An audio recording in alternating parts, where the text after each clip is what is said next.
Hello my dear students, how are you? This is Sachin Mishra.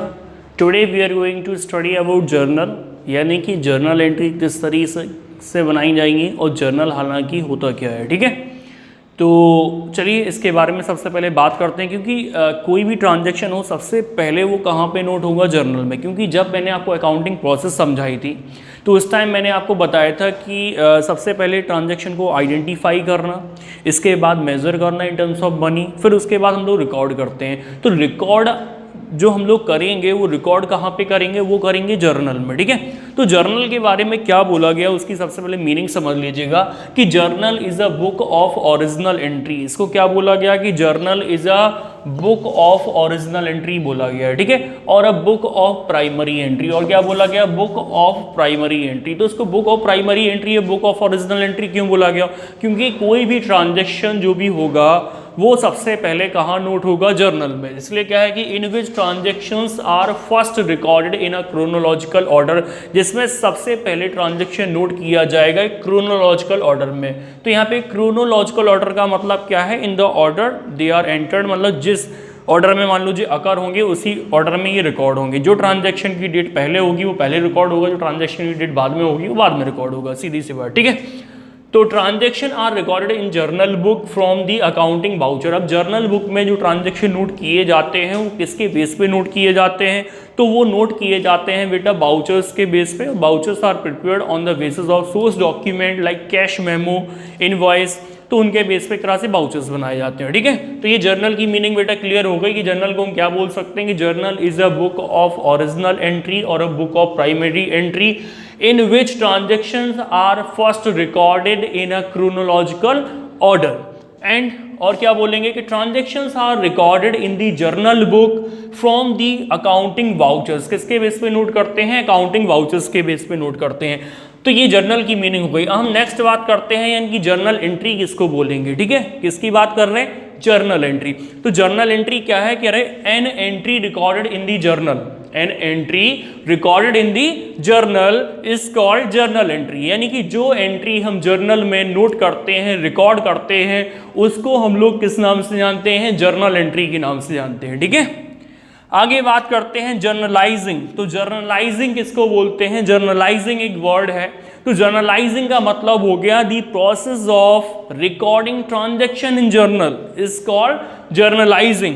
तो journalizing की meaning क्या हो जाएगी, the process of recording a transaction in a journal is known as journalizing. Clear. अब journal का बेटा format क्या होगा, देखो अकाउंटिंग जो हम 11th में पढ़ रहे हैं अकाउंटेंसी, उसका सबसे ज़्यादा जो बेस है वो आपका बेस यही है, यानी कि जर्नल एंट्रीज रहेंगी आपकी। जो आप कहीं भी कोई भी अकाउंटिंग सीखते हैं, चाहे वो आप 12th में सीखें, वहाँ भी आपको हेल्प करेंगी और वहाँ भी ये आएंगी लौट के, ठीक है। तो ये कॉन्सेप्ट आपको बिल्कुल क्लियर करना है। आगे बात करते हैं फॉर्मेट ऑफ जर्नल। जर्नल का फॉर्मेट क्या होता है, तो journal is divided into 5 column. Journal कितने कॉलम में डिवाइडेड होता है, 5 कॉलम में। कौन कौन से 5 कॉलम होंगे, सबसे पहले बेटा डेट का कॉलम होगा, डेट के बाद फिर पर्टिकुलर्स का कॉलम होगा, इसके बाद एलएफ का, मतलब जर्नल में लेजर का कॉलम बनता है, और जब हम लेजर पढ़ाएंगे उस टाइम उसमें जर्नल का कॉलम बनेगा। तो एलएफ मतलब लेजर फोलियो नंबर, फिर amount debit, amount credit. Clear. तो journal is divided into 5 column, date, particular, LF, amount debit, amount credit. सबसे पहले बात करते हैं डेट में क्या लिखेंगे, तो इसमें डेट में यार डेट ऑफ ट्रांजैक्शन, जो हम ट्रांजैक्शन नोट कर रहे हैं उसकी डेट। पर्टिकुलर्स में क्या होगा, तो पर्टिकुलर्स में क्या होगा कि in the particular column both the aspect of a transaction is recorded, मतलब कौन सा अकाउंट डेबिट है वो नोट होगा और कौन सा अकाउंट क्रेडिट है उसको 2 के नाम से नोट करेंगे, ठीक है।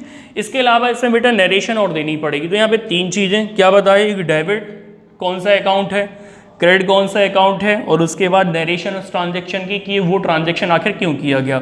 इसके बाद एलएफ कॉलम आएगा। तो एलएफ कॉलम आपको अभी नहीं बनाना है, क्योंकि एलएफ कॉलम आप जब फिल करेंगे जब आप जर्नल से लेजर में पोस्टिंग कर रहे होंगे। तो लेजर के किस पेज नंबर पे आपने पोस्टिंग की है तो वो पेज नंबर नोट करना पड़ेगा, ठीक है। तो वो बाद में प्रोसेस होती है। इसमें क्या है, डेबिट में तो जो यहाँ पे पर्टिकुलर पर्टिकुलर्स कॉलम में आपने जो डेबिट कर रखा है अकाउंट, उसकी अमाउंट यहाँ डेबिट में, और जो अकाउंट यहाँ पे क्रेडिट कर रखा है उसकी अमाउंट कहाँ लिखेंगे, क्रेडिट में लिखेंगे। तो इस तरीके से हमारा ये जर्नल का फॉर्मेट हो जाता है। अब यहाँ पे भाई कैसे हम डिसाइड करेंगे किसी अकाउंट को डेबिट किया जाए या क्रेडिट किया जाए, तो उसके लिए हमें, जो मैं ऑलरेडी इसके पहले जो मैं वीडियो पोस्ट कर चुका हूँ जिसमें मैंने क्या बताया था, यानी कि रूल्स ऑफ जर्नलाइजिंग। तो रूल्स ऑफ जर्नलाइजिंग या रूल्स ऑफ अकाउंटिंग, जिसमें मैंने 2 टाइप के रूल बताए थे, एक मॉडर्न रूल्स बताए थे और एक बताए थे आपको ट्रेडिशनल रूल, ठीक है, जो गोल्डन रूल।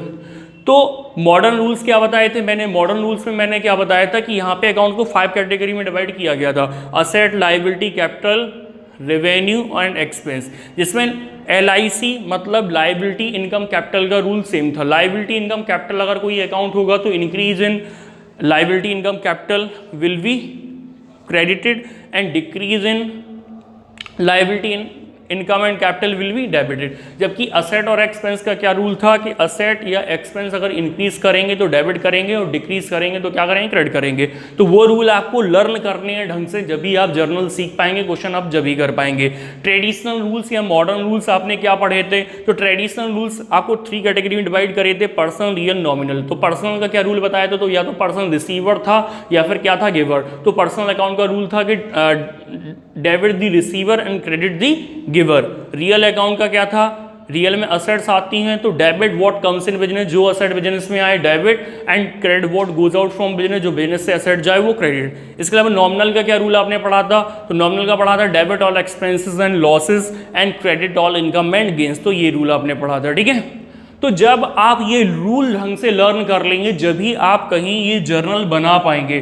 तो अगर अभी तक आपने वो रूल्स लर्न नहीं किए हैं, गोल्डन रूल्स या फिर मॉडर्न रूल्स ऑफ अकाउंटिंग, तो यार उसको जाके जल्दी से लर्न करिएगा सबसे पहले, और उसके बाद फिर कहीं आप जर्नल बना पाएंगे। जर्नल एंट्रीज के बाद ही आप बना पाएंगे, ठीक है। और इसके नेक्स्ट वीडियो में हम लोग डिस्कस करेंगे किस तरीके से क्वेश्चन सॉल्व होंगे, तो इसके नेक्स्ट वीडियो में आएंगे। Thank you very much for watching this video and don't forget to subscribe my channel. Thank you everyone.